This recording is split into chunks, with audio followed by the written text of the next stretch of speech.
नमस्कार, मी शिवाजी शिंदे. व्हायरल सत्यामध्ये आपलं स्वागत. आम्ही व्हायरल होत असलेल्या मेसेजची पडताळणी करतो आणि त्याची सत्यता समोर आणतो.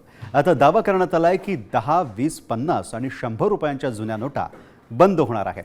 RBIने जुन्या नोटांबाबत नोटिफिकेशन जारी केल्याचा दावा करण्यात आला आहे. पण खरंच या दाव्यात तथ्य आहे का, याची आम्ही पडताळणी केली. मग काय सत्य समोर आलं, चला पाहूयात.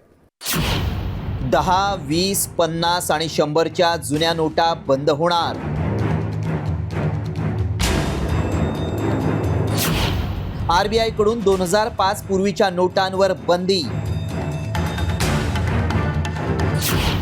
व्हायरल मेसेज मागचं सत्य काय? जुन्या 10, 20, 50 आणि 100 रुपयांच्या नोटा बंद केल्या जाणार आहेत असा दावा करण्यात आलाय. सोशल मीडियावर वेगानं मेसेज व्हायरल होतोय, त्यामुळे एकच खळबळ उडाली आहे. पैसे हा सगळ्यांसाठीच महत्त्वाचा विषय आहे, त्यामुळे या मेसेज मागचं सत्य जाणून घेणं गरजेचं आहे. पण खरंच 2005 पूर्वीच्या नोटा चलनातून बाद होणार आहेत का, असा सवाल उपस्थित होतोय. त्याआधी मेसेजमध्ये काय दावा केलाय पाहूया. 10, 20, 50 आणि 100 रुपयांच्या नोटा बंद केल्या जातील. सर्वच नोटांवर बंदी घातली जाणार नाही. 2005 पूर्वी छापलेल्या नोटांवरच बंदी असेल. हा निर्णय RBIने घेतला असून तो अधिकृतपणे वैध आहे. या बातमीत किती तथ्य आहे आणि तसं झाल्यास त्याचे काय परिणाम होतील हे जाणून घेणं गरजेचं आहे. खरंच RBIनं असा निर्णय जारी केलाय का?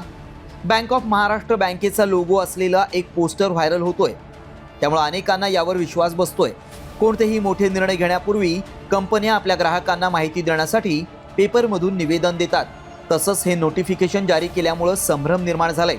पण हे खरं नोटिफिकेशन आहे का? यामुळे आमच्या व्हायरल सत्य टीमनं RBI कडून अधिक माहिती मिळवली. त्यामुळे आमच्या पडताळणीत काय सत्य समोर आलं पाहूया. RBIनं 2005 पूर्वीच्या नोटांवर बंदी घातलेली नाही. सगळ्या नोटा कायदेशीररित्या वैध राहतील.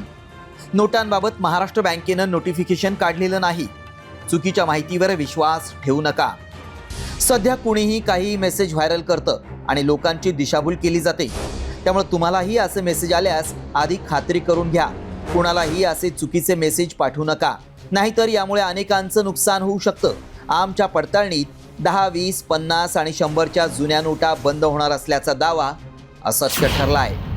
ब्युरो रिपोर्ट, साम TV न्यूज.